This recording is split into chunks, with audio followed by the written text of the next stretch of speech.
Warahmatullahi wabarakatuh.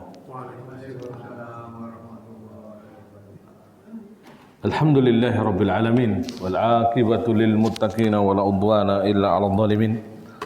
Asyhadu an la ilaha illallah wahdahu la syarika lah ilahul awwalin wal akhirin. Wa asyhadu anna Muhammadan abduhu wa rasuluhul amin nabiyina Muhammadin sallallahu alaihi wasallam al mab'us rahmatan lil alamin wa huwal imamul anbiya wal mursalin. Nabiyuna Muhammadin sallallahu alaihi wasallam al-mab'us rahmatan lil alamin wa ala alihi wa sahbihi ajma'in wa man tabi'ahum bi ihsanin ila yaumiddin. Laqad qala Allah Ta'ala fi kitabihil karim ya ayyuhalladzina amanu taqullaha haqqa tuqatih wa la tamutunna illa wa antum muslimun. Ya ayuhan nas ittaqu rabbakum alladhi khalaqakum min nafsin wahidah wa khalaqa minha zawjaha wa batha minhuma rijalan katsiran wa nisaa wattaqullaha alladhi tasaaluna bihi wal arham innallaha kana 'alaikum raqiba.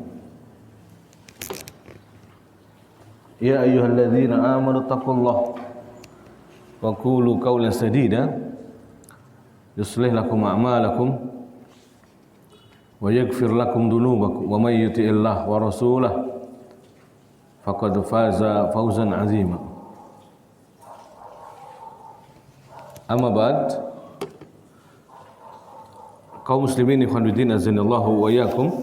Alhamdulillah di pagi hari ini Allah Subhanahu wa taala masih berikan kesempatan kepada kita semua untuk saling bermuajahah, kemudian juga saling tawassi bil haqqi wa tawassi bis sabri wa tawassi bil marhamah. Untuk terus belajar ya, untuk belajar menuntut ilmu din yang merupakan kewajiban bagi kita. Sebagiannya fardu ain, sebagiannya fardu kifayah. Kemudian salawat dan salam semoga senantiasa tercurahkan atas junjungan Nabi kita yang mulia Nabi Muhammad sallallahu alaihi wasallam beserta para sahabatnya, keluarganya dan juga seluruh pengikut beliau sallallahu alaihi wasallam hingga hari kiamat kelak.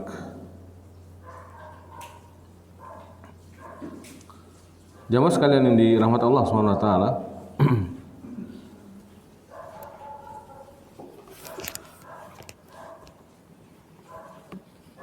Termasuk dosa besar ya yang disebutkan oleh Al-Imam Dahabi, di antara dosa-dosa besar yang ada adalah al-muhallil wal muhallal lahu. Al-muhallil ya yang menjadi perantara agar sebuah pernikahan halal padahal haram.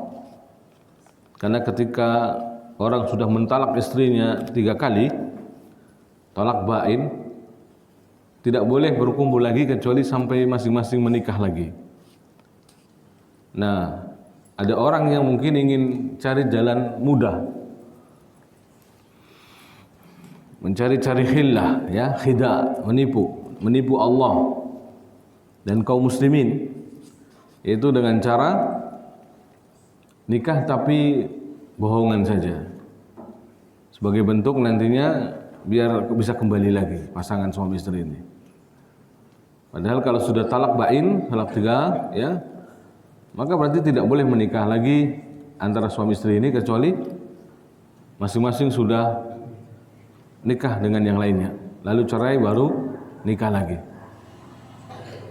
Atau istilahnya masing-masing sudah nikah lagi dan kemudian cerai, atau cara yang lainnya ya, yang mungkin meninggal, baru kemudian balik lagi. Nah, tapi untuk mempercepat itu ya, orang maka mungkin menyewa orang lain, membayar orang lain, atau apa saja, diiming-imingi akan diberikan hadiah, diberikan uang sekian ya, rupiah atau bahkan dolar, agar dia mau untuk menjadi orang yang pura-pura nantinya nikah dengan istrinya lalu habis itu cerai. Dengan itu berarti masing-masing sudah nikah, ya kan? Nah, kalau sudah nikah berarti bisa balik lagi. Nah, yang pertama disebut muhallil, yang menjadi perantara tadi disebut muhallil. Sedangkan orang yang memintanya tadi disebut muhallal, ya, muhallal lahu. Nah, dan Rasulullah SAW menyebutkan dalam banyak hadis, ya, juga amal sahabat pengingkaran terhadap perbuatan seperti ini, karena mereka menganggapnya bahwa perbuatan seperti ini termasuk sifah, yaitu kumpul kebo atau perzinaan, ya. Perbuatan seperti ini berarti seakan-akan hubungan yang tidak resmi,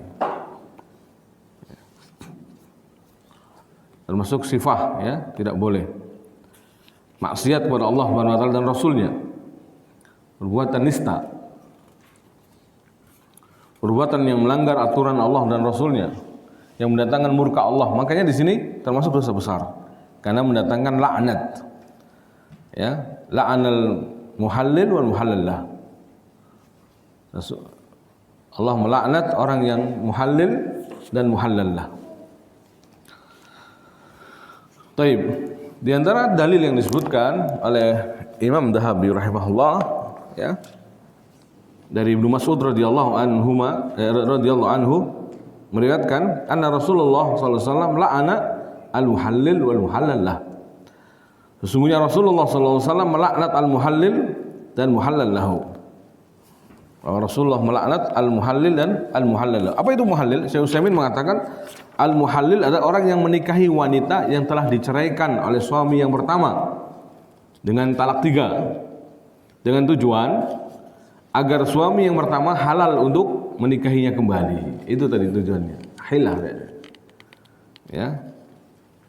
Perbuatan ini termasuk di antara perjanjian-perjanjian yang diharamkan, ya, sehingga Nabi SAW melaknat al-muhallil wal muhallal.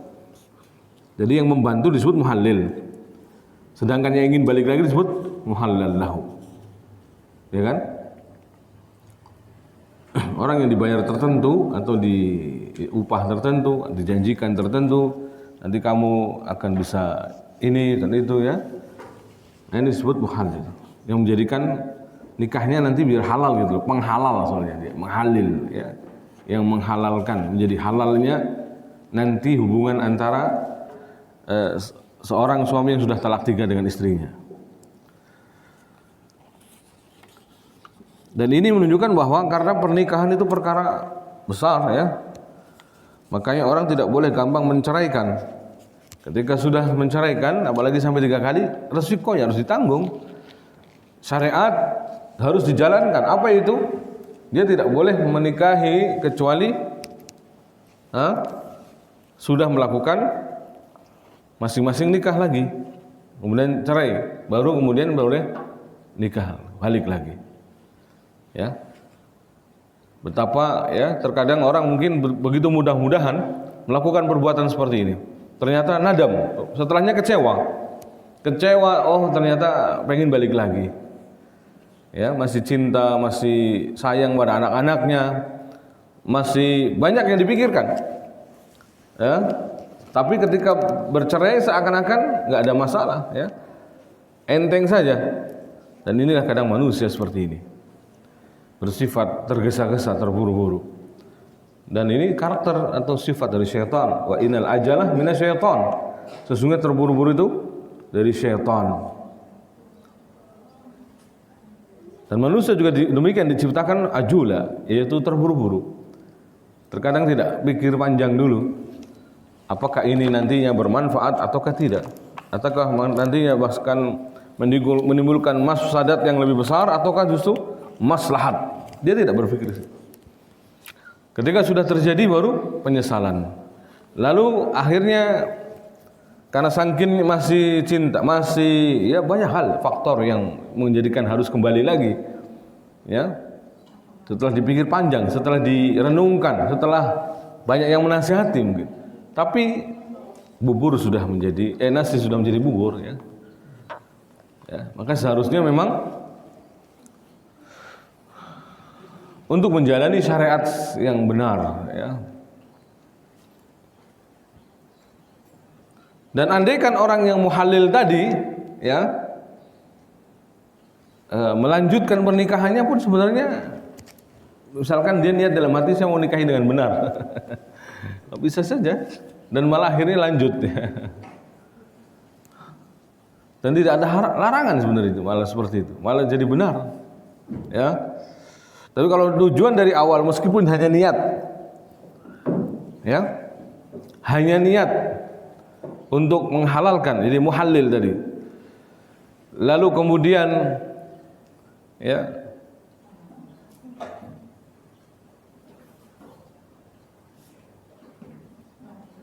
terjadi apa yang terjadi, maka tetap nikahnya batil. Nikahnya batil. Pernikahan itu perkara yang agung, tidak boleh untuk permainan, ya. Dia perkara yang mubah yang bisa menjadi ibadah. Punya keutamaan yang besar. Amal yang mulia, ya. Maka harus dijaga seharusnya, bukan untuk permainan. Baik, yang disebutkan oleh Imam Dhahabi dalam kitab yang terjemah ini sangat pendek, ya, banyak yang dihilangkan atau mungkin hanya diambil riwayat-riwayat ini saja. Ada riwayat yang serupa dengan hadis di atas dengan sanad yang baik, ya, dari Ali radhiyallahu an, dari Nabi SAW. Hadis tersebut diriwayatkan oleh ahlu sunan, yakni imam-imam yang punya sunnah, kitab-kitab dengan nama sunan, Sunan Nasa'i, Sunan Ibnu Majah dan seterusnya, disebut dengan ahlu sunan. Dan ahlu sunan selain Imam Nasa'i, Sunan Abu Dawud, ya. Jadi disebutkan oleh di sini ada riwayat yang serupa dengan hadis di atas dengan syarat yang baik yang diriwayatkan oleh imam-imam sunan, ahli sunan, ya. Contohnya di sini hadis yang sahih juga, ya. Yang tadi selain dari riwayat Imam Nasa'i ada riwayat Ibnu Majah. Riwayat Ibnu Majah dari Uqbah bin Amir, qala Rasulullah bersabda, ala ukhbirukum bitaisil musta'ar, maukah saya kabarkan kepada kalian dengan kambing yang dipinjam, kambing yang disewa.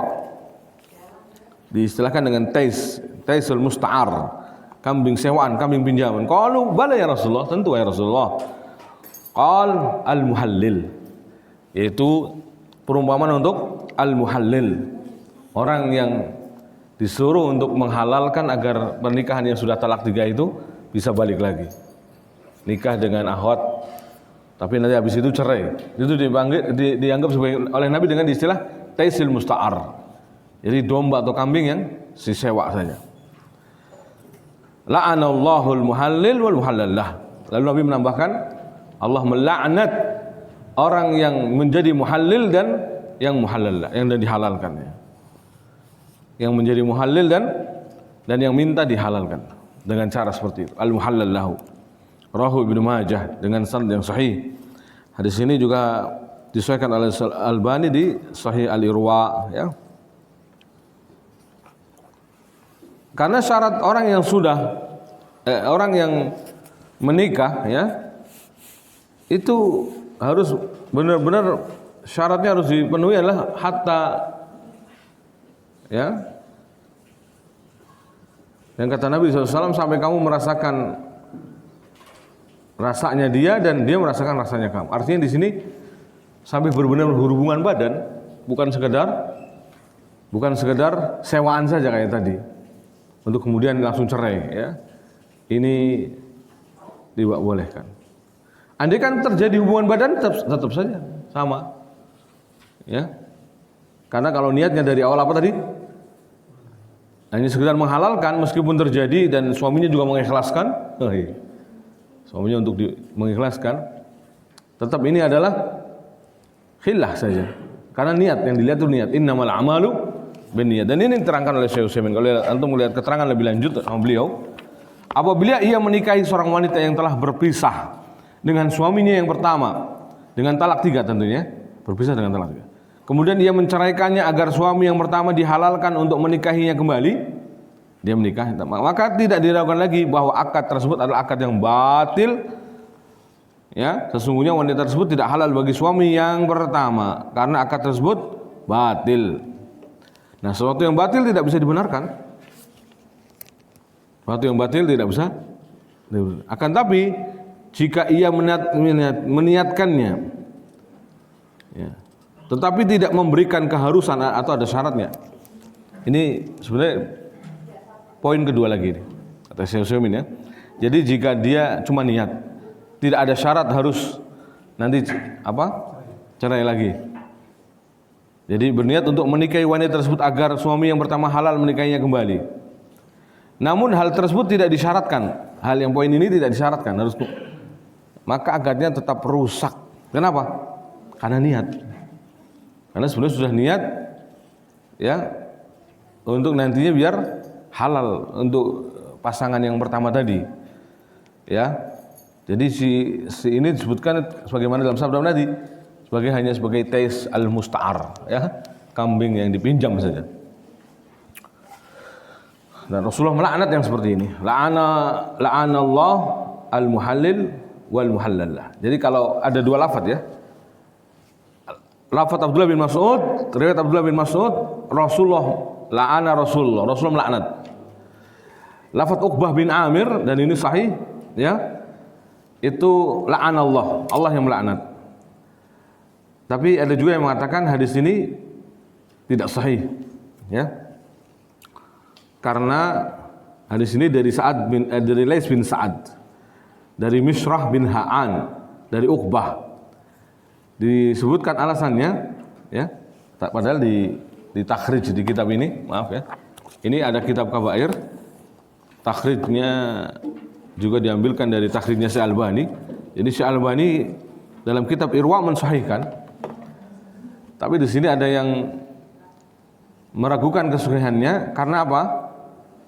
Karena disebutkan dari Yahya bin Abdullah bin Bukair dari riwayat Ibnu Abi Hatim, qala lam yasma' Lais bin Misrah. Lais bin Sa'ad itu tidak pernah mendengar dari Misrah bin Ha'an. Jadi terputus maksudnya. Ada riwayat terputus karena salah satu ulama hadisnya yang meriwayatkan yang bernama Lais bin Sa'ad ini tidak pernah mendengar dari seorang yang bernama Misrah bin Ha'an. Wala yarwi anhu, tidak juga pernah meriwayatkan darinya. Tapi ya, fi badi' turuq, ya, dalam sebagian riwayat-riwayat yang lain, jalan-jalan yang lainnya, qala Lais bin Sa'ad pernah mengatakan, sami'tu Misrah. Aku pernah mendengar hadis dari Misrah bin Ha'an. Ya. Akan tapi dari riwayat Abdullah bin Saleh. Tapi wallahu alam di sini terakhir hukumnya didhaifkan. Ini bukan Syekh Albani tapi murid dari Syekh Mustafa Al-Adawi, penulis kitab Al-Jami' li Kabair Dzunub ya. Ini catatan kakinya justru dia mendhaifkan. Wallahu a'lam. Ala kulli hal, jika dengan dalil satu tadi yang dari Abdullah bin Mas'ud sudah cukup ya. La'ana Rasul sallallahu alaihi wasallam al-muhallil wal muhallallah. Intinya dilaknat perbuatan seperti ini. Dan perbuatan tidaklah disebut dosa besar kecuali ada syaratnya, yaitu dilaknat ya, diancam dengan azab neraka, diancam dengan azab kubur. Ya. Ini semua adalah yang disebutkan oleh para ulama, di antaranya sahabat yang mulia Abdullah bin Abbas. Maka ini kita katakan tadi termasuk dosa besar.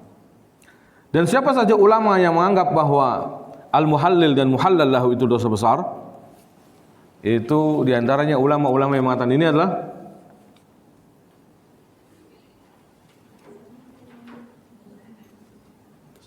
seperti Imam Nawawi rahimahullah, Imam Dahabi ya, Imam Ibnul Qayyim rahimahullah, wa Ibnu Abdul Hadi, demikian pula Ibnu Nahas wa Ibnu Hajar wal Hajjawi. Ibnu Hajar di sini maksudnya Ibnu Hajar Al-Haytami, penulis kitab yang juga berkaitan dengan kabair.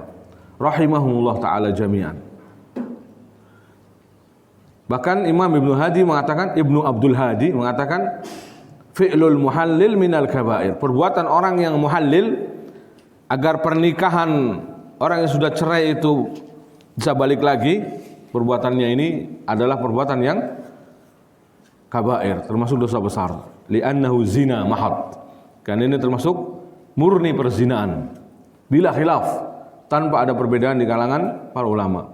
Li'anna fi'lahu lam yakulhu ahadun. Karena perbuatannya tidak pernah dikatakan oleh seorang pun dari ulama yang membolehkan, ya. Wa hukmahu hukmaz zani. Dan hukumnya orang yang melakukan seperti ini adalah hukum berzina. Hukumnya adalah hukum berzina, ya.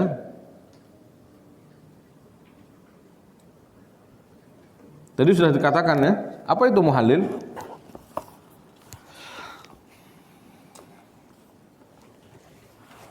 Muhallil tadi adalah rajulun yatazawwaj imra'atan tulliqat salasan biqasdi an yuhillaha li zawjihal awwal. Seorang yang menikah dengan seorang wanita yang sudah ditalak 3 kali agar suaminya yang pertama itu bisa balik lagi. Jadi intinya hanya untuk ya nikah-nikahan aja, palsu. Kedok, ya, berkedok nikah namanya. Padahal intinya biar kawannya ini bisa balik lagi, atau temannya atau saudaranya ini bisa balik lagi dengan istrinya. Bahwa yutazawwaju, lalu dia menikahi, caranya dengan cara menikahi, setelah itu summa yutalliquha, kemudian menceraikannya. Jadi kayak mainan saja, ya, tidak boleh dalam Islam. Maka muhallal ini bisa dua-duanya, bisa laki-laki atau perempuan, muhallal, ya. Tergantung permintaan, siapa yang minta. Disebut muhallal lahu. Yang minta dihalalkan, ya. Naam.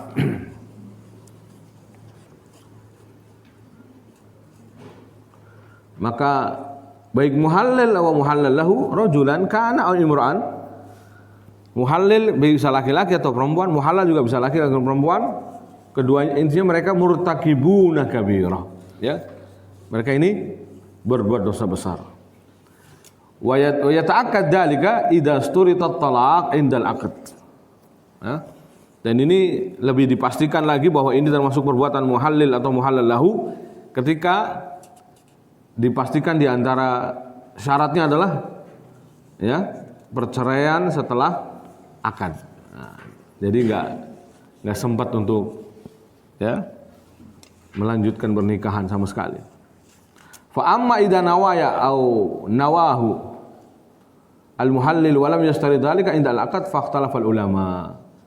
Di sini di tulisannya muridnya Syekh Mustafa Adawi masih bimbang antara yang mengharamkan ataukah membolehkan ketika hanya sekedar niat. Tapi Syekh Utsaimin tadi sudah terang jelas, ya, meskipun niat jadi batil pernikahannya, dan, ya, maka akadnya tetap rusak, dan dengan kaidah bahwa yang diniatkan sama saja dengan yang disyaratkan. Karena yang diniatkan sama saja dengan yang disyaratkan, meskipun enggak pernah mensyaratkan, tapi kaidahnya sama. Kalau niatnya demikian, innamal a'malu binniyat wa innamal likulli imri'in ma nawa. Jamaah sekalian yang dirahmati Allah Subhanahu wa taala. Kemudian bagaimana sikap para sahabat terkait dengan perbuatan ini? Jadi apakah terjadi di zaman sahabat atau bagaimana sikap sahabat? Diriwayatkan dari Nafi' Maula Ibnu Umar annahu qala ja'a rajulun ila Ibnu Umar, seorang datang ke Ibnu Umar, fasa'alahu an rajulin talaqa imra'atu salasan, bertanya tentang seorang yang telah mentalak istrinya 3 kali. Fatazawwaja akhun lahu, lalu saudaranya menikahi wanita tadi min ghairi mu'amaratin minhu, tanpa ada jadi tanpa nanti ada untuk melanjutkan jenjang pernikahan berikutnya. Li yuhillah li akhi, hanya khillah untuk agar halal bisa balik lagi dengan saudaranya ini, ya. Hal tahillu lahu lil awwal, apakah ini nanti halal bagi yang pertama? Qala la. Jadi enggak ngaruh, ya. muhalilnya nggak ngaruh,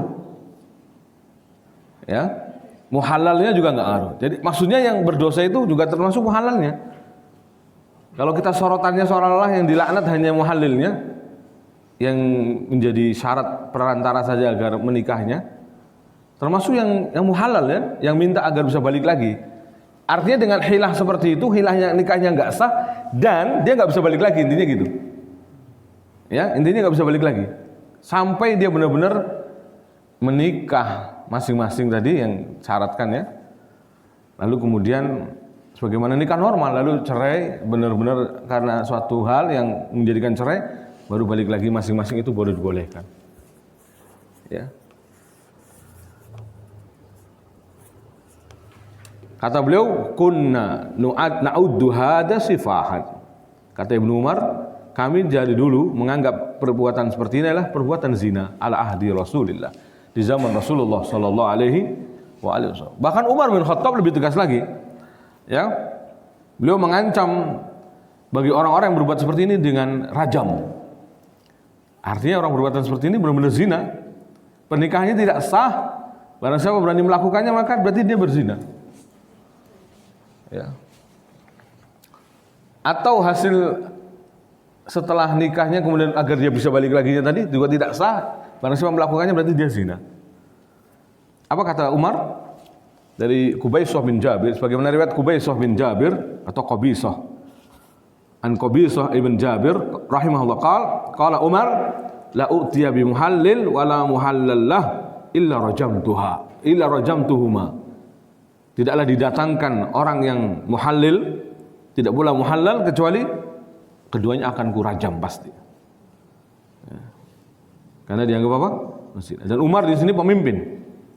Karena penguasa boleh apa? Menegakkan hukum hudud.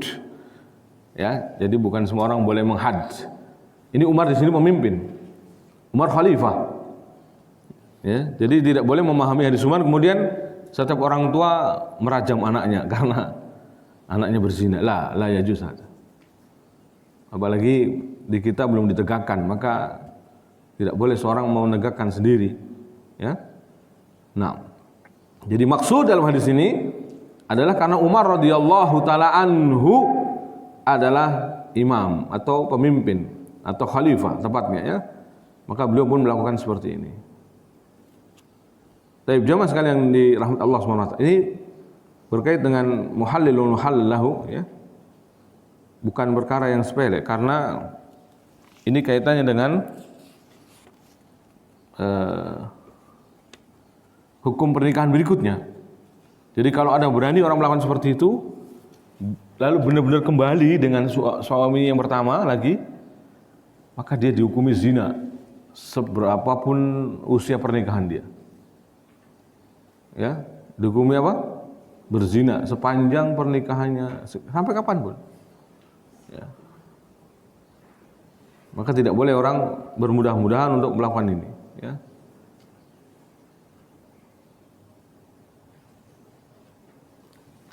Ini dianggap sebagai berzina sampai kapanpun dia melakukan ini.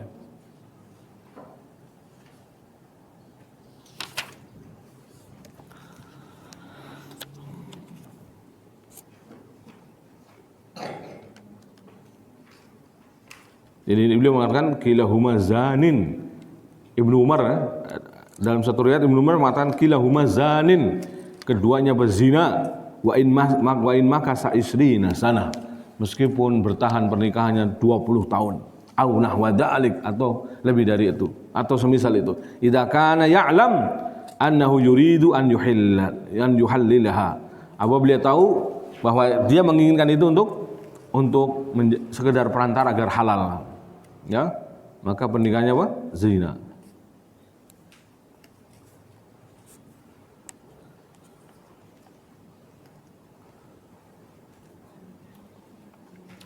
Bahkan dalam sebuah riwayat ya, Ibnu Abbas mengatakan perbuatan seperti ini adalah khida', menipu Allah Subhanahu wa taala. Ya. Dari Ibnu Abbas ada seorang datang kepadanya bertanya bahwa anak pamannya telah mentalak istrinya 3 kali. Lalu dia menyesal. Nah ini dia, menyesal itu biasa. Belakangnya datangnya belakangan ya. Kalau misal di awal namanya pendaftaran.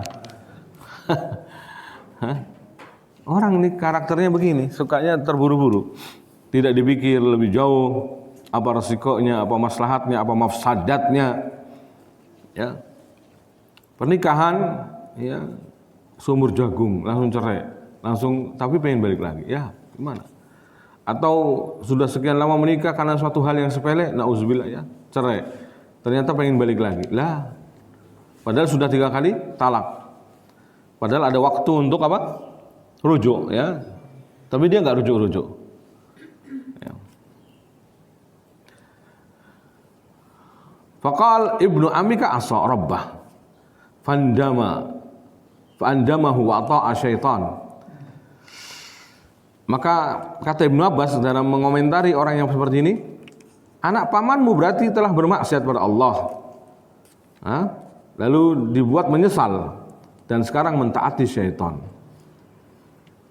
Falam yaj'al lahu makhrajan, dan tidak ada jalan keluar. Ya. Faqala kaifa tara fi rajulin yuhillu lahu? Faqala man yuhiddu lahu yakhda'uhu. Ya.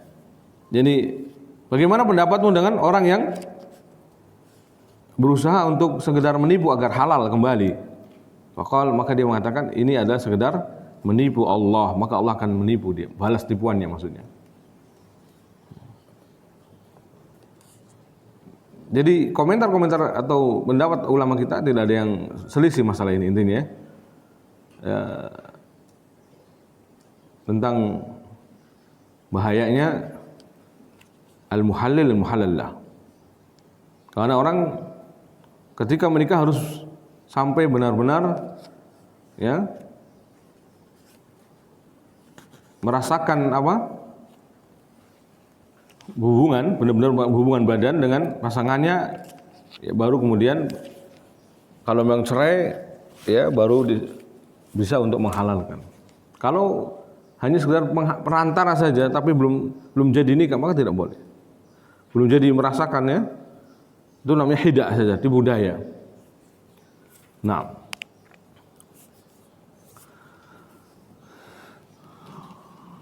mungkin di sini perlu kita tambahkan memang pentingnya menjaga rumah tangga ya.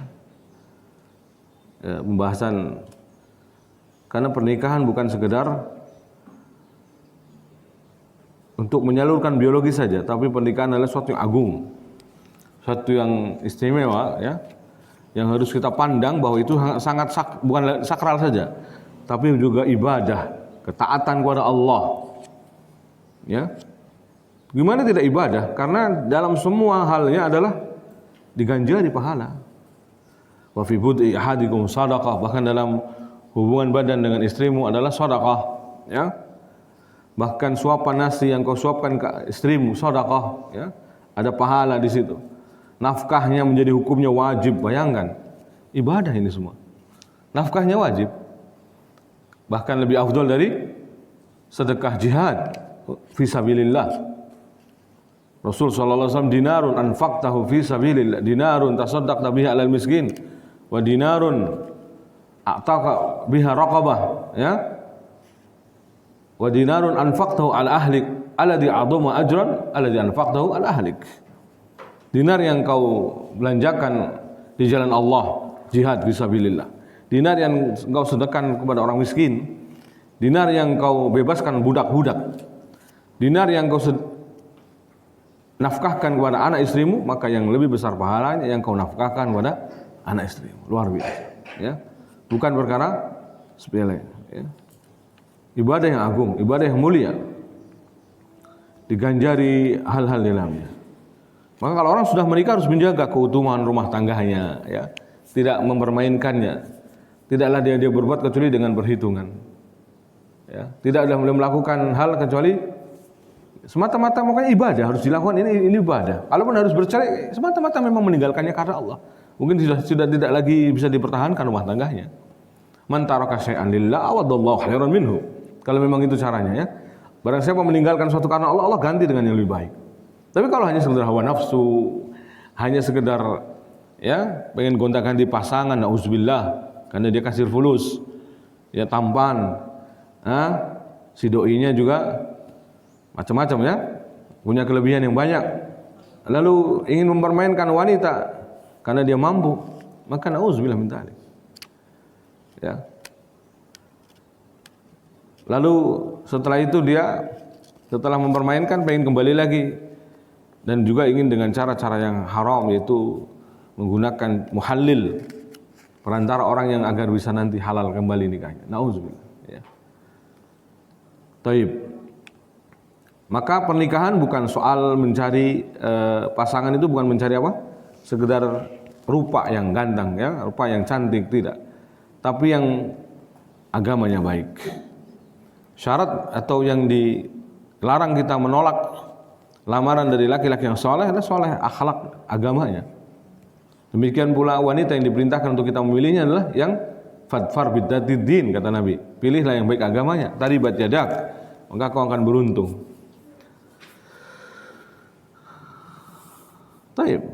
Banyak hal ya dalam pernikahan yang harus dijaga agar rumah tangga ya dilindungi dan diberkahi oleh Allah Subhanahu wa taala. Allah berikan keberkahan dalam sebuah rumah tangga karena lemah lembut di dalamnya, ada nasihat. Ya. Nabi SAW pernah bersabda, "Innallaha idza arada bi ahli baiti khairan." Ya, sesungguhnya Allah Subhanahu wa taala apabila ingin menginginkan kebaikan pada suatu keluarga, maka Allah Subhanahu wa taala akan jadikan keluarga itu rifq, atau dimasukkan di dalamnya arif, lemah lembut. Ya. Jadi bukan masing-masing dengan perangainya yang kasar mempertahankan egonya ya. Lalu kemudian ternyata malah berujung pada penyesalan. Tetapi harus justru menurunkan egonya. Maka di sini kenapa para ulama menyebutkan hikmah yang agung menyarankan nikah muda? Karena dengan masih mudanya usia yang masih bareng-bareng labil mungkin ya, masih perasaan kadang bergejolak, yang kadang masih semangat-semangatnya atau futuh-futuh. Pokoknya masa-masa di mana orang itu merasakan memang harus usia-usia memang masih susah bareng ya. Itu hikmah yang agung. Jadi kalau masih muda menikah dengan yang sama usianya atau yang kurang lebih dengan hal yang sama ya, dia akan bisa menerima pasangannya. Sama-sama masih kurang karena apa? Masih muda, masih egoan. Sama-sama masih tahu bahwa dia adalah orang yang penuh kekurangan. Ya. Orang yang masih dalam proses memperbaiki diri karena malah belum matang 40. Orang yang masih proses untuk mengarah kepada kebaikan, ya. Dalam berproses ini akhirnya sama-sama berproses, saling memahami, saling mengenali, ya. Tapi kalau satu sudah sekian usianya, satu jauh, atau mungkin bisa terjadi, mungkin ya. Banyak para sahabat pun ada yang menikah dengan gadis-gadis muda, seperti Utsman bin Affan yang sudah 70 tahun lebih dengan Nailah, sekitar itu 18 tahun usianya. Dan ya Nailah lah yang menemani Utsman ketika para pemberontak hendak menyerang masuk ke dalam rumah, bahkan berjibaku dengan para pemberontak. Nailah yang menghadapinya. Ya, bahkan Utsman mengatakan, "Kembali masuk kamarmu. Saya tidak rela kalau orang-orang melihat auratmu. Lebih baik saya bersimbah darah daripada ya orang-orang harus melihat aurat." Maka dia kembali menutup auratnya dan balik lagi. Utsman sudah terbunuh radhiyallahu anhu, bersimbah darah, ya, darah di mushafnya. Ya, artinya kalau kita lihat sejarah tetap ada juga orang yang beda usia yang sangat panjang. Tapi maksudnya penekanannya di sini, nikahlah selagi masih muda. Jangan tua. Nanti kalau yang semakin tua antum semakin matang. Lawan yang sama antum yang seperti itu susah nyarinya nanti malah.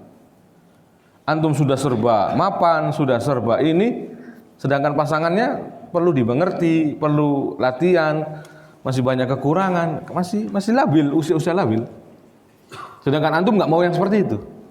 maka nggak ketemu jodohnya akhirnya. Ya, apalagi perempuan ya, karena mengejar karir.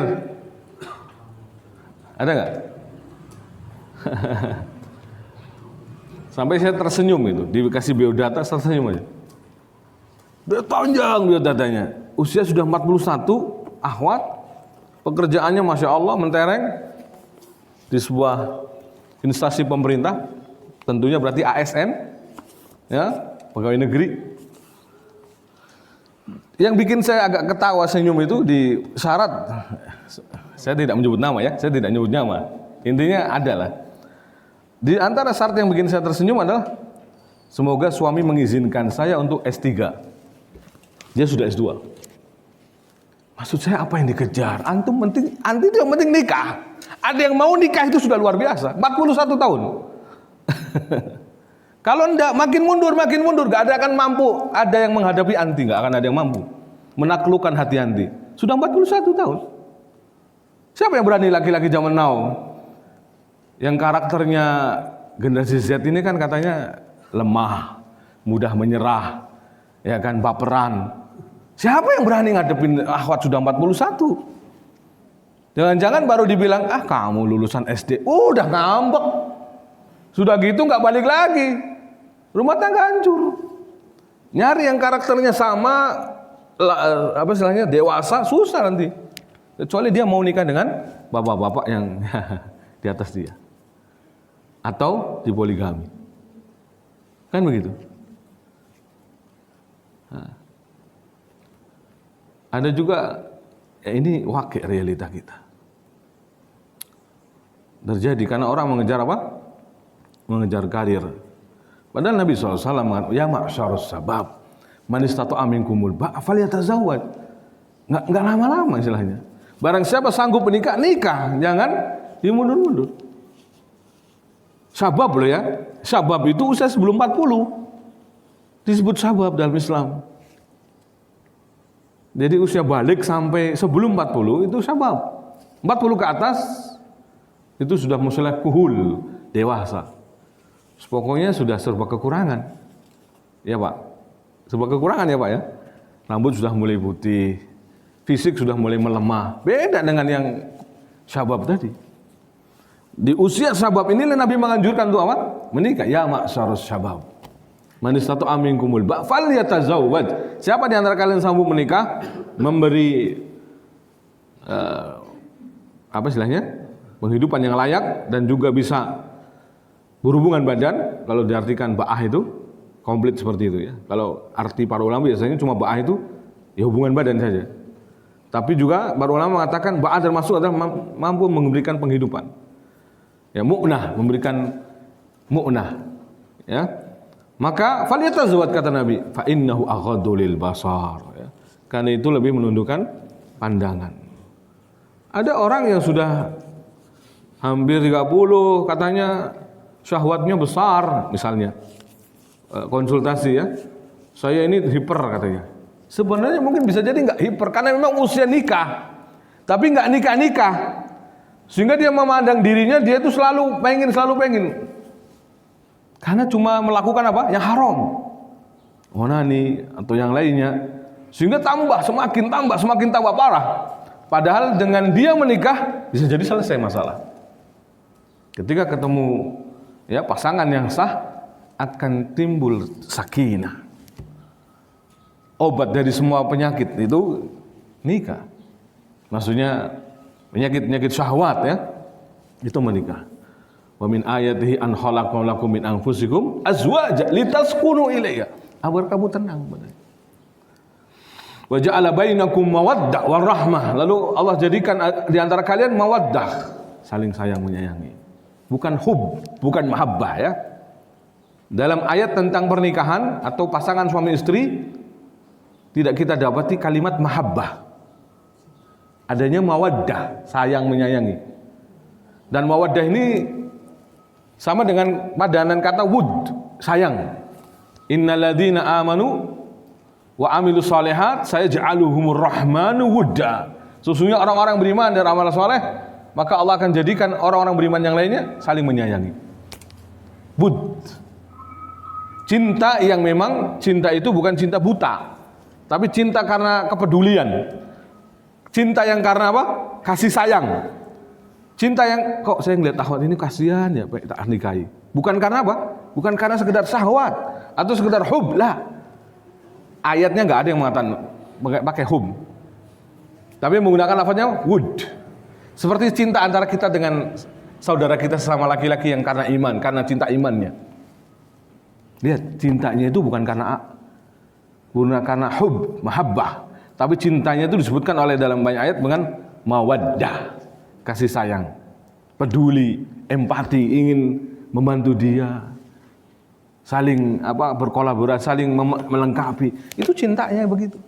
Warahmah, ya, dan cinta rahmat. Adapun cinta yang dikatakan hub, adanya itu untuk Allah, Rasulnya. Kalau dalam hadis memang cinta kepada saudara ini juga bisa. Tapi cinta ini, kalimat mahabbah ini tidak dalam sesama suami istri pasangan. Baik-baik ya. Makanya ada banyak rumah tangga yang dibangun awalnya tidak cinta. Tapi ya, kalau bahasanya apa Pak? Kalau sudah kenal ya sayang. Ya. Tak kenal maka tak sayang. Kalau sudah kenal pasti sayang. Kalau semakin mengenal pasangan masing-masing pasti sayang, tambah sayang, ya. Tambah perhatian. Makanya mohon maaf, kalau orang sudah menikah itu bisa melihat, ya kan? Ya sudah menikah. Ketika ada pasangan sejoli, pasangan anak-anak muda jalan nempelnya beda lengket, itu jadi bisa dikatakan sudah berzina. Gampang cara menyimpulkannya. Kenapa? Karena setelah berzina, sudah melakukan hubungan badan itu beda, sudah ada kedekatan yang berbeda. Dan yang paling menenangkan adalah dengan nikah. Kalau nggak menikah, ada tapi beda. Ya. Kok orang bisa begini-begini di motor padahal belum menikah? Itu apalagi di tempat sepi kan gitu. Al-hukmu ala zahir, hukum itu sesuai zahirnya. Tapi di zahir aja begitu, apalagi di tersembunyi. Di tempat yang banyak orang saja dia berani melakukan seperti itu, apalagi di orang lain tidak mengerti. Maka orang tua harus selektif, ya. Tidak boleh anak perempuannya punya teman laki-laki, apalagi udah balik, tidak boleh, ya. Dia harus membatasi. Cukup teman-teman perempuan saja. Dan kalaupun bergaulan harus dilihat. Kan karena ada kelihatannya kumpulnya dengan perempuan-perempuan tapi ternyata juga bermasalah. Ya. Di tempat yang lain ternyata mengundang teman-teman laki-lakinya. Kita tidak mengerti, tidak tahu. Ya. Taib. Tentu antum juga lebih mengerti ya tentang realita di masyarakat kita.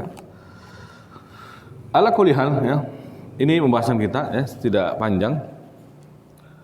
Tapi memang tentang pernikahan adalah hal yang harus dipertahankan dengan baik, dikaji dengan baik, terus belajar, khususnya tentang setelah menikah kan harus mengurus rumah tangga, tentang bagaimana mendidik anak, bagaimana ya, juga terus untuk saling memahami antara suami dan istri, kompak dalam mendidik, ramuan apa yang tepat untuk mendidik anaknya, itu orang tua yang lebih baik.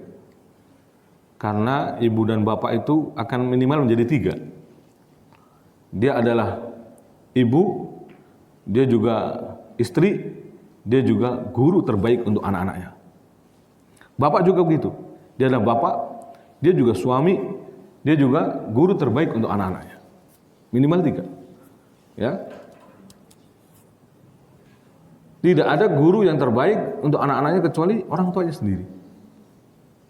Makanya hadisnya tidak ada pernah berbicara tentang bahwa masyarakatlah yang menjadikan anaknya menjadi Yahudi, Nasrani, lah kedua orang tuanya.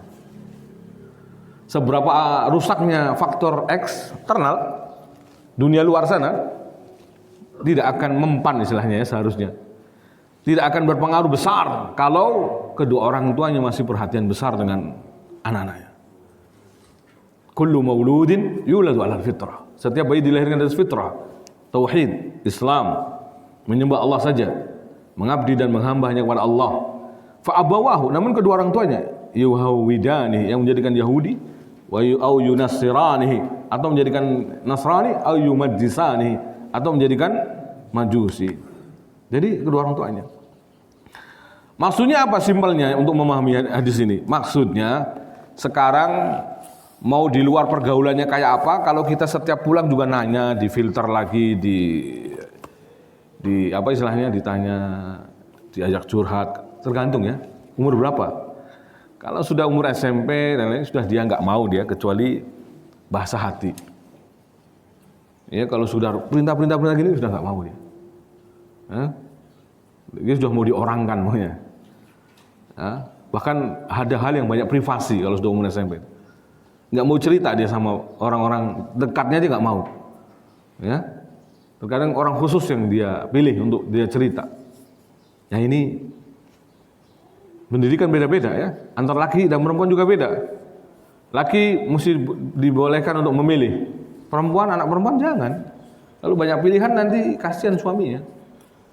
Mau makan apa? Ini, wah milih dia. Tapi kalau suaminya adanya segitu yang dimasak, ya udah nerimo. Karena biasa dia apa? Biasa dididik untuk hanya satu pilihan, bukan banyak pilihan. Ya, karena kondisi hidup keras kalau nantinya bapaknya mungkin kaya raya, bapaknya mungkin serba punya, bisa memberi anaknya lebih, tapi suaminya belum tentu. Suaminya, namanya pernikahan wajar, dari mulai dia menikah sampai ya katakan 40, terkadang nggak mudah untuk bisa omber rezekinya, banyak rezeki, nggak mudah. Ada banyak yang masih tertatih-tatih, makan cukup hanya untuk sehari, besok kerja nyari lagi, begitu banyak. Ya, realita rumah tangga. Ya, tidak semuanya mapan, tidak semuanya kecukupan. Khususnya, ya, yang akan menikahi putrimu adalah karena belum tentu juga orang-orang yang mapan juga. Ya, nah.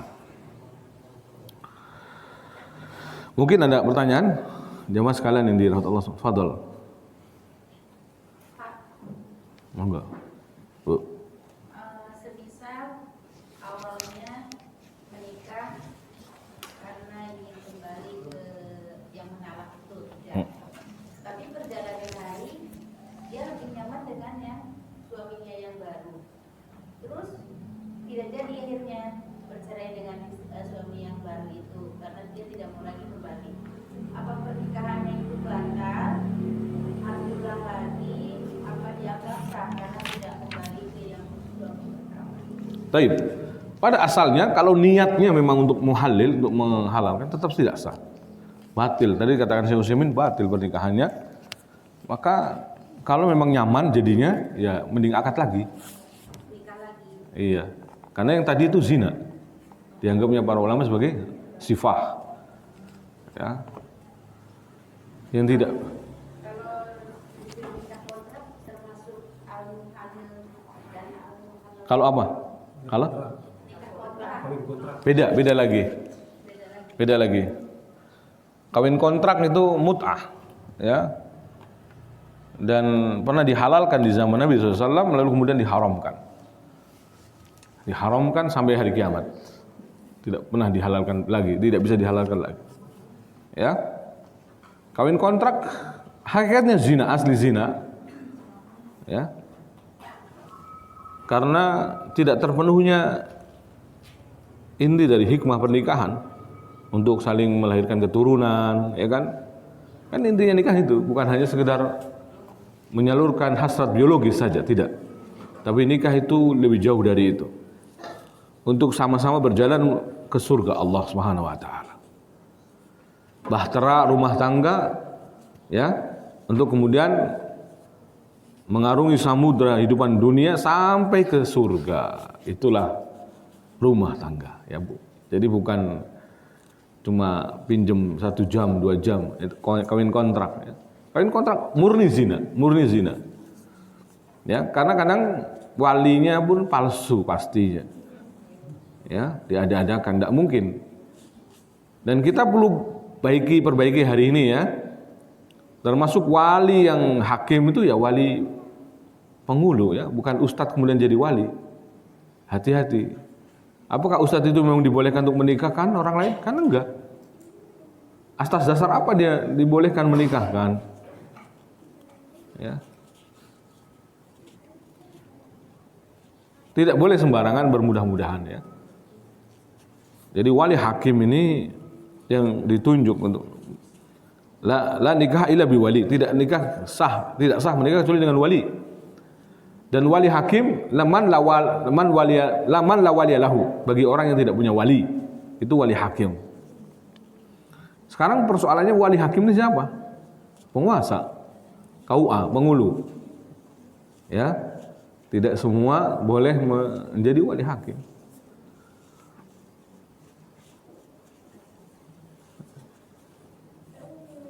Kalau sekedar saksi, kita bisa ikut jadi saksi. Ustadz bisa jadi saksi. Tapi wali hakim siapa? Penguasa ya, pemerintah. Berarti kalau yang menikahkannya ambil, pernikahannya nggak sah dong. Kan selama ini banyak kasus nikah siri, dinikahkannya bukan sama penghulu tapi sama ahli. Harusnya mendingan solusinya adalah wali asli.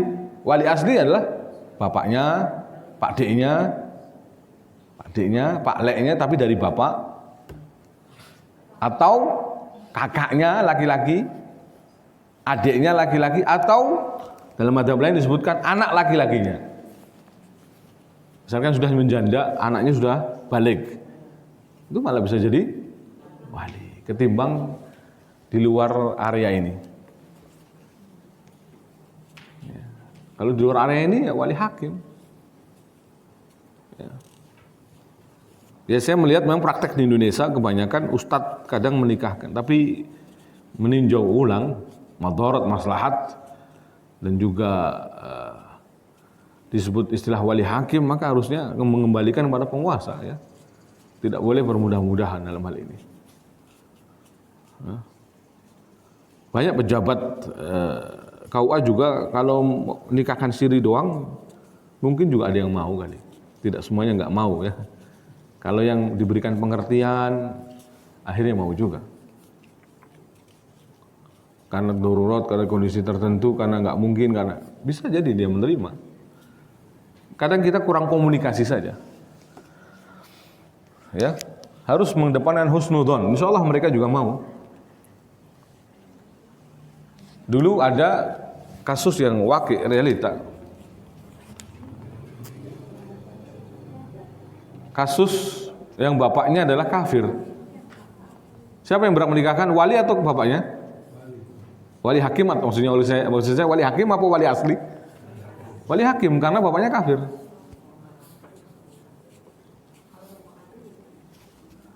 Maka ketika itu saya solusikan, saya datangi penghulunya langsung ke kantornya sebelum ketemu mempelai. Ya, saya dialog, kasih saran gini-gini. Masuk terima. Ya. Kita kadang sebelum apa-apa sudah mengejudge buruk dulu, nggak mungkin, nggak bisa gini. Kata siapa? Dialog dulu yang baik, ngobrol baik-baik sama Pak Penghulu. Kita pastikan paham dalilnya, kita terangkan bahwa ini bapaknya nyata-nyata, kita tidak bisa terangkan dia muslim, nggak bisa sama sekali mengatakan dia muslim dari mana. Dia nggak pernah sholat. Kemudian juga jelas-jelas mendatangi ini kan. Wakil orang-orang yang melihatnya semua mengatakan sama, semua masyarakat sama. Akhirnya setelah diterangkan begitu ya sudah. Beliau langsung mengambil alih tanpa ada taukil. Kan harusnya taukil ya. Iya kan? Kalau menyerahkan berarti sebenarnya menikahkan siapa? Tetap walinya sebenarnya, cuma menyerahkan aja kan. Taukilnya dihilangin. X. Jadi Pak Penghulunya langsung mencegat. Sebelum dia salaman sama wali, langsung salaman ke mempelai. Karena dia yang lebih berhak. Paham Bu ya? Nah. Jadi mudahlah sebenarnya, kita ini kadang kurang komunikasi saja. Ya, itu di usia saya masih berapa itu berani menghadap kayak gitu. Masih muda, saya berani ngadepin. Karena ini dipandang mata, di depan mata kita yang menjodohkan, kita yang nyomblangin gitu kan. Ini harus berhasil ini, nikahnya syar'i harus benar-benar sukses. Kita termasuk memfasilitasi sampai ke penghulunya. Ya, datangi penghulunya baik-baik. Bangsa 2010 ya. 2006 saya 22 tahun. Ya masih di bawah 30. Berani menghadap, ngambil langkah seperti itu. Taib, ya. Ada yang lain?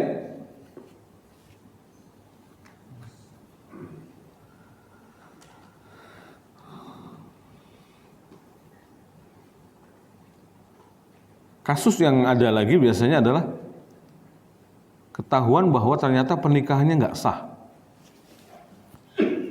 Sudah lama baru Kenapa nggak sah? Karena ketika nikah dulu sudah hamil.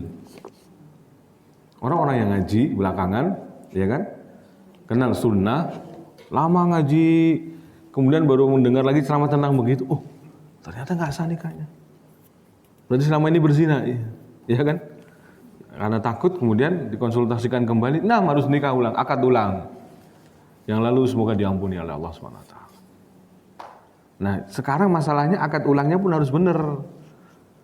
Ya, siapa yang mengakad? Walinya. Kalau walinya sudah meninggal, ya wali yang nggak meninggal. Mungkin pamannya, mungkin adiknya, mungkin. Dan dipahamkan saja sederhana. Kalau mereka menolak gini-gini, kau sudah nikah gini, nggak dipahamkan cobalah.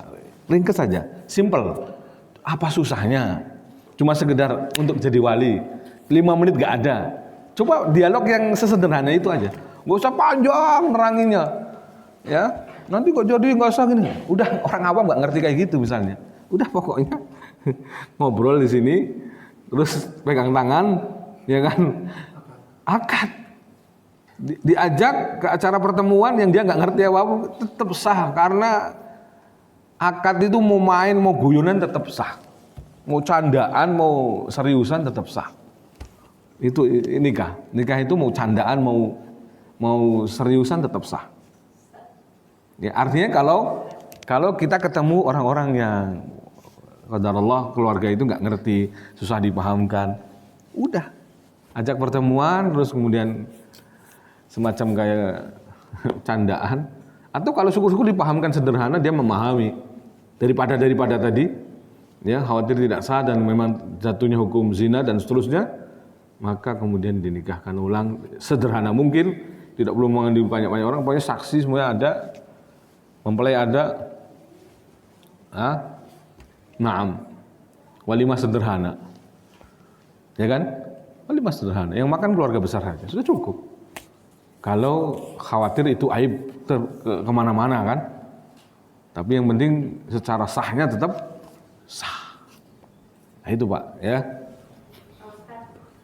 Kalau pernikahan karena aliran agama tertentu, jadi misalkan pengajian NI, pernikahannya kan harus walinya wali NI, orangnya harus wali NI.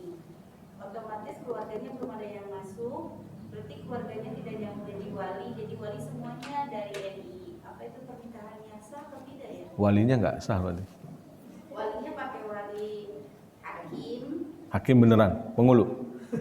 Ya pokoknya tapi dari pihak NI semua. Oh ya. Kalau dilihat berarti syarat walinya nggak sah berarti. Tapi tentunya sih dari pihak NI itu penghulu. Oh penghulu beneran. Penghulu ya yang khusus menikahkan keluarga NI itu. Nah ini penghulu KW-KW nih. Ya. Itu pernikahannya sah atau tidak ya? Zahirnya tidak sah Bu, karena walinya pun bukan wali yang boleh untuk menikahkan. Bukan wali hakim yang dimaksud dalam syar'i. Karena tatanan syar'i yang kita maksud wali hakim di sini adalah pemerintah yang sah. Pemerintah yang sah. Dan dalam hal ini KUA nggak ada lagi. Kecuali ya di Indonesia nggak ada istilah KUA Pak, Bu. Pokoknya wali hakim. Maka berarti Pak RT bisa, Pak RW bisa. Persoalannya di Indonesia ini sudah terbatas bahwa wali hakimnya kita itu adalah dalam bab pernikahan ini apa? KUA. KUA atau petugas yang ditunjuk PA kalau andaikan PA ada yang menunjuk pengadilan agama ya. Ya, andaikan ada misalkan lagi Setahu saya di kita wali hakim kita adalah KUA. Tidak ada lagi. Ya. Itu baru disebut wali hakim yang sebenarnya. Berarti yang nikah siri itu kan kebanyakan bukan dari KUA. Tapi kan kakaknya bisa. Walinya beneran bisa kan? Wali sebenarnya. Yang benar disebut wali sebenarnya ya wali itu kak. Ayahnya, Pak D-nya, Pak Le-nya itu wali.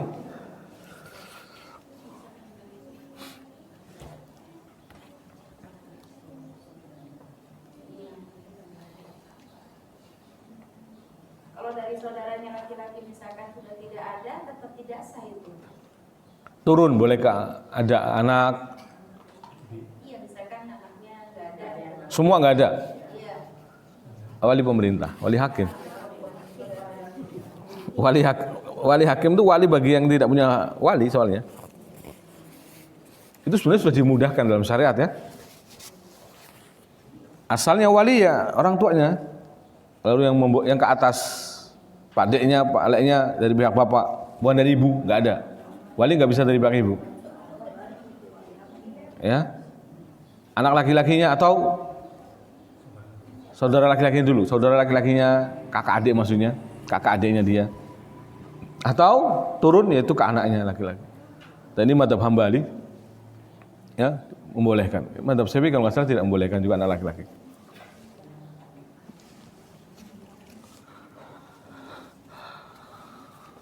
Kalau ada yang merasa seperti itu, mendingan nikah lagi. Diakad ulang aja, tertutup rumah keluarga besar saja yang tahu. Ya. Kalau bahasanya apa? Ya daripada khawatir tidak sah yang awal ya. Kalau sebelumnya kafir, sama-sama kafir suami istri, lalu masuk Islam, malah sah nikah yang ala kafir itu. Paham? Maksud saya? Tadinya orang non-muslim, nikah ala agama mereka, lalu kemudian masuk Islam semuanya dua-duanya, nggak perlu nikah lagi, karena nikah di awal sudah sah. Jadi nikah ala agama masing-masing itu malah sah dalam Islam. Karena apalagi Yahudi Nasrani juga ketat sama syaratnya. Ya.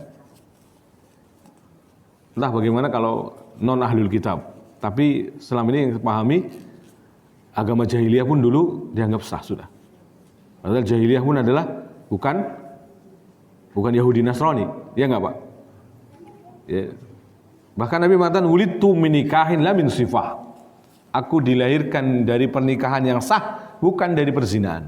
Nabi mengatakan begitu. Padahal kita tahu agama nenek moyangnya adalah ke atas. Bisa jadi kayak Abdul Muthalibnya atau bapaknya Abdul Muthalibnya, kita nggak ngerti ya. Itu bisa jadi bukan di atas agama Ibrahim, tapi diajar agama kaumnya yaitu musyrikin, menyembah berhala. Tapi tetap sah ala cara mereka, dengan cara mereka tetap sah. Wulidtu min nikahin la min sifah. Ya, aku dilahirkan dari pernikahan yang sah, bukan dari zina. Jadi nasabnya terlindungi. Dari Abdullah bin Abdul Muthalib bin Hasim bin Abdul Manaf bin Qusay, Kilab, Murrah, Ka'ab, Lu'ay, Ghalib, Fihr, Malik, Nadir, Kinanah, Huzaimah, Mudrikah, Ilyas, Mudar, Nizar, Ma'ad, Adnan sampai ke atas terlindungi. Ya. Nah, maksudnya ini menjadi dalil buat kita bahwa termasuk pernikahan ala agama musyrikin pun tetap sah. Kalau masing-masing semuanya musyrikin, paham ya? Kalau semuanya satunya muslim, nah ini tetap nggak sah. Harus ke agama Islam ditarik, karena satunya Islam. Dan kemarin alhamdulillah kejadiannya langsung dikomentari para ulama kita, Majelis Ulama Indonesia, sehingga kemudian ditarik ke Islam. Bagus kan? Malah dapat bonus tuh kalau dalam bahasa dia mengislamkan. Masya Allah. La an yahdiyallahu bika rajulan wahidan khairun laka min humrin na'am. Dia bukan hanya dapat istri, tapi juga dapat pahala dari Allah mengislamkan istrinya. Benar ya? Diislamkan dulu ya? Insyaallah. Sungguh salah seorang di antara kalian memberikan hidayah melalui tangannya, ya, itu lebih baik daripada mendapatkan onta merah. Jadi harta yang sangat berharga di kala zaman jahiliyah adalah disebut dengan onta merah. Dia lebih besar pahalanya dari mendapatkan sekedar Lamborghini, Pajero apalagi. Ya. Jadi lebih dari onta merah kata Nabi sallallahu alaihi wasallam. Itu kalau yang bisa mendapatkan hidayah. Kalau ketarik ya ini nauzubillah ya. Makanya laki-laki terus memimpin benar. Dia boleh menarik. Kemudian terakhir mungkin ya, kalaupun laki-laki boleh menikahi ahlul kitab, di daurah terakhir Ibrahim Ar-Ruhaili menerangkan menikahi ahlul kitab yang dimaksud adalah ahlul kitab yang keturunan Bani Israel. Jadi ternyata wanita-wanita yang boleh dinikahi oleh orang Islam itu yang Israel sekarang ini berarti, yang keturunan Bani Israel. Itu pun nggak tahu apa benar-benar Israel atau bukan itu. Jadi yang dibolehkan itu yang benar-benar keturunan Bani Israel, bukan ahlul kitab dalam arti yang tadinya Jawa ya kan, kemudian masuk agama mereka. Enggak, itu bukan. Tadinya Islam kemudian masuk agama mereka, itu namanya murtadun, orang-orang murtad. Dan murtad dalam Islam aslinya memang dihukum oleh pemerintah untuk dibunuh. Tapi kalau di sini kan nggak dibunuh, maka banyak orang murtad yang seolah-olah kita mengatakan itu agamanya lain. Padahal orang murtad itu. Ya. Nah, artinya ini bukan ahlul kitab yang sebenarnya yang kita bisa menikahi perempuannya mereka, tidak bisa. Tapi ahlul kitab yang apa? Sebenarnya murtad. Paham di sini ya? Bedanya. Nah, jadi yang dimaksudkan bahwa laki-laki boleh menikah dari kalangan ahlul kitab, maksudnya adalah wanita dari ahlul kitab yang asli. Ya. Dan itu pun berharap mereka nantinya menjadi Islam, anak keturunannya menjadi Muslim semua, ya. Karena ada peluang untuk memberikan hidayah kepada mereka. Adapun laki-laki yang lemah agamanya, yang nantinya tidak bisa memberikan pengajaran yang baik pada istrinya, sebaiknya menikah dengan muslimah, lebih baik. Menikah dengan, masih banyak muslimah yang ya tadi daftarnya panjang ya. Makanya antum jangan lama-lama menjomblo, kasihan. Naktafi, mungkin kita cukupkan Ibu sekalian, Bapak-bapak sekalian, jamaah yang dirahmati Allah Subhanahu wa taala. Kajian pagi hari ini, naktafi bihadzal qadar, subhanakallahumma bihamdik, asyhadu an la ilaha illa anta Alafu minkum wa sallallahu ala nabiyina Muhammad wa alihi wa sahbihi ajma'in. Wassalamualaikum warahmatullahi wabarakatuh.